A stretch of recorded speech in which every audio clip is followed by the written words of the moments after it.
Rose ഉണ്ടാക്കാനായിട്ട് ഞാനിവിടെ എടുത്തിട്ടുള്ളത് ഒരു സാധാരണ ടിഷ്യൂ പേപ്പറാണ്. അപ്പോൾ അതിന് ആദ്യം ഇങ്ങനെ ഹാഫായിട്ട് മടക്കുന്നുണ്ട് കേട്ടോ നീളത്തിൽ. എന്നിട്ട് ഇങ്ങനെ കുറച്ച് വൈറ്റ് ഗ്ലൂ ഇട്ട് കൊടുക്കുന്നുണ്ട്. ഫെവിക്കോളോ അങ്ങനെ എന്തെങ്കിലും ഒരു ഗ്ലൂ ഇട്ട് കൊടുക്കുക. കുറച്ചിട്ടാൽ മതി, കാരണം ടിഷ്യൂ ആയതുകൊണ്ട് പെട്ടെന്ന് അങ്ങ് കുതിർന്നു പോവില്ലേ. അപ്പോൾ അങ്ങനെ വല്ലാതെ ഒട്ടി കീറി പോകരുത്. അപ്പോൾ ഒരു വട്ടം വീണ്ടും മടക്കി, രണ്ടാമത്തെ മടക്കി കഴിഞ്ഞു. വീണ്ടും ഇത്തിരി ഗ്ലൂ അപ്ലൈ ചെയ്യുന്നുണ്ട്. മൂന്നാമത്തെയും മടക്കി ഈ ഒരു വീതി എത്തി ഇത്തിരി മടക്കിയെടുത്തു. ഇനി നമുക്കിതിനെ ചുരുട്ടി പൂവിൻ്റെ ഷേപ്പിലാക്കി എടുക്കണം. അപ്പോൾ അതിനാദ്യം ഇത്തിരി ഗ്ലൂ ഇട്ട് കൊടുത്തിട്ട് ഇങ്ങനെ കോണാക്കി മടക്കുന്നു. അതിനുശേഷം എങ്ങനെ ചുരുട്ടേണ്ടതെന്ന് കാണിക്കാം. ഒരു സ്റ്റിക്ക് നമ്മൾ വെച്ച് കൊടുക്കുന്നുണ്ട് അതിൻ്റെ തണ്ടിന് വേണ്ടിയിട്ട്. ഒരിത്തിരി ഗ്ലൂവോട് കൂടിയിട്ട് വെച്ച് ചുരുട്ടിയതിന് ശേഷം നമ്മളിങ്ങനെ പെറ്റലൊന്നും വരുന്നതൊന്നും നോക്കുകയൊന്നും വേണ്ട, കാരണം ടിഷ്യൂ പേപ്പർ ആയതുകൊണ്ടേ ഇത്തിരി ഇങ്ങനെ ഫ്ലെക്സിബിളായി തുണി പോലെയല്ലേ. അപ്പോൾ ഇങ്ങനെ ചുരുണ്ട് വരുമ്പോൾ ശരിക്കൊരു പൂവിൻ്റെ ഷേപ്പിൽ വന്നോളും. അടിഭാഗത്ത് ഗ്ലൂ ഇട്ട് കൊടുത്തിട്ട് നമ്മളിങ്ങനെ ചുരുട്ടി കൊടുത്താൽ അടിഭാഗം ഇങ്ങനെ ഒട്ടിച്ചൊട്ടിച്ച് കൊടുത്താൽ മതി. മേലെ ചുരുട്ടരുത്, അടിയിൽ മാത്രം ചുരുട്ടി വന്നു കഴിഞ്ഞാൽ മേലെ ആ ഷേപ്പ് തന്നെ വന്നോളും.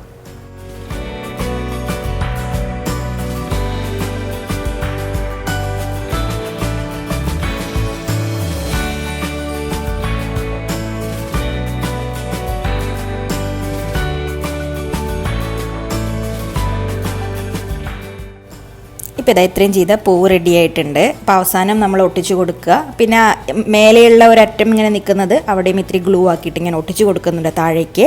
അപ്പോൾ മേലെ ഒന്നിങ്ങനെ വിടർത്തി കൊടുത്ത് ശരിക്കും റോസിൻ്റെ പെറ്റൽസ് പോലെ തോന്നും.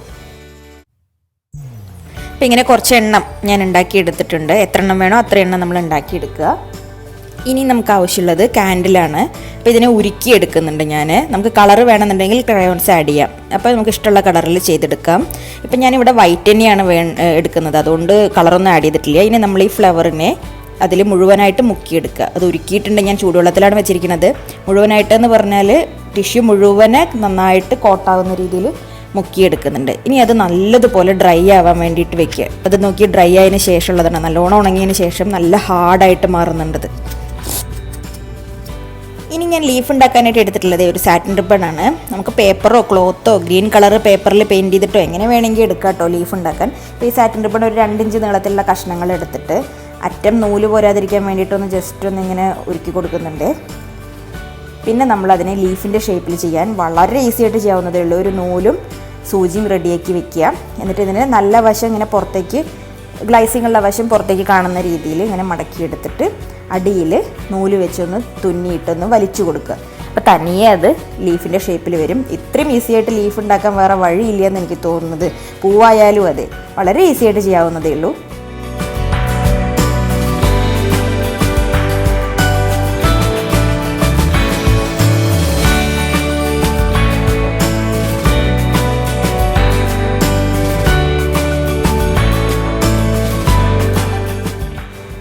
അപ്പോൾ ഇതാ ലീഫ് റെഡി ആയിട്ടുണ്ട്. അപ്പോൾ ഇങ്ങനെ കുറച്ചധികം ലീഫ് ആവശ്യത്തിന് എത്ര വേണോ അത്രയും ഉണ്ടാക്കി വെക്കുക. ഇനി ഈ ഫ്ലവറിൻ്റെ മേലെ നിങ്ങൾക്ക് ഫ്ലവറിന് കളർ കൊടുക്കണമെന്നുണ്ടെങ്കിൽ വാക്സ് ഉണങ്ങിയതിന് ശേഷം വേണമെങ്കിൽ കളർ കൊടുക്കാം കേട്ടോ. യെല്ലോയോ പിങ്കോ ശരിക്കും റോസിൻ്റെ കളർ വേണമെങ്കിലോ അങ്ങനെയൊക്കെ കൊടുക്കാം.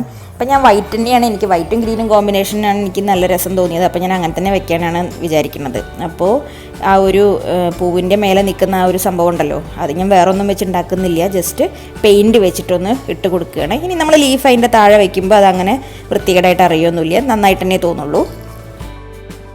ഇനി പൂവിൻ്റെ തണ്ട് മുഴുവനായിട്ട് ഈ സാറ്റിൻ റിബൺ വെച്ചിട്ട് തന്നെ കവർ ചെയ്യണം. നിങ്ങളുടെ കയ്യിൽ ഫ്ലോറൽ ടേപ്പ് ഉണ്ടെങ്കിൽ ഗ്രീൻ കളറിലെ ടേപ്പ് ഇല്ലേ, അതുണ്ടെങ്കിൽ ഒട്ടിച്ചെടുക്കുക, വളരെ എളുപ്പമാണ്. ഇതിപ്പോൾ എൻ്റെ കയ്യിൽ അതില്ല. അപ്പം ഞാൻ പിന്നെ ലീഫും ഇതും തമ്മിൽ നല്ല സെയിം കളറായിട്ട് കിട്ടും ചെയ്യുമല്ലോ. അപ്പോൾ റിബൺ വെച്ചിട്ട് ഗ്ലൂ ഗൺ വെച്ചിട്ട് ഒന്ന് ഒട്ടിച്ചെടുക്കുകയാണ്. മുഴുവനായിട്ട് ആ സ്റ്റിക്ക് മുഴുവനെ കവറാവുന്ന രീതിയിൽ ഒട്ടിച്ചെടുക്കുകയാണ്.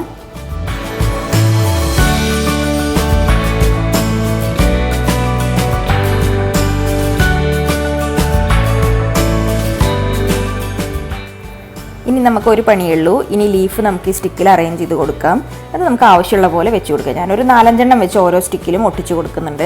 അപ്പോൾ ഇത്രയേ ഉള്ളൂ പണി. ഇത്രയും ചെയ്ത് കഴിഞ്ഞാൽ നമ്മുടെ ഫ്ലവേഴ്സ് റെഡിയായി. ഇത് ഒരുപാട് എണ്ണം ചെയ്ത് ഇങ്ങനെ ബഞ്ചായിട്ട് ഇങ്ങനെ ഒരുമിച്ച് വെച്ചാലുണ്ടല്ലോ നല്ല ഭംഗിയായിരിക്കും. ശരിക്കും ഒരു ബൊക്കെ പോലെയൊക്കെ നമുക്ക് ഗിഫ്റ്റ് ചെയ്യാനും ഒക്കെ പറ്റുന്ന രീതിയിൽ നല്ലൊരു ക്രാഫ്റ്റാണ്. അപ്പോൾ എല്ലാവരും ചെയ്ത് നോക്കൂ കേട്ടോ, ഈസിയാണ്.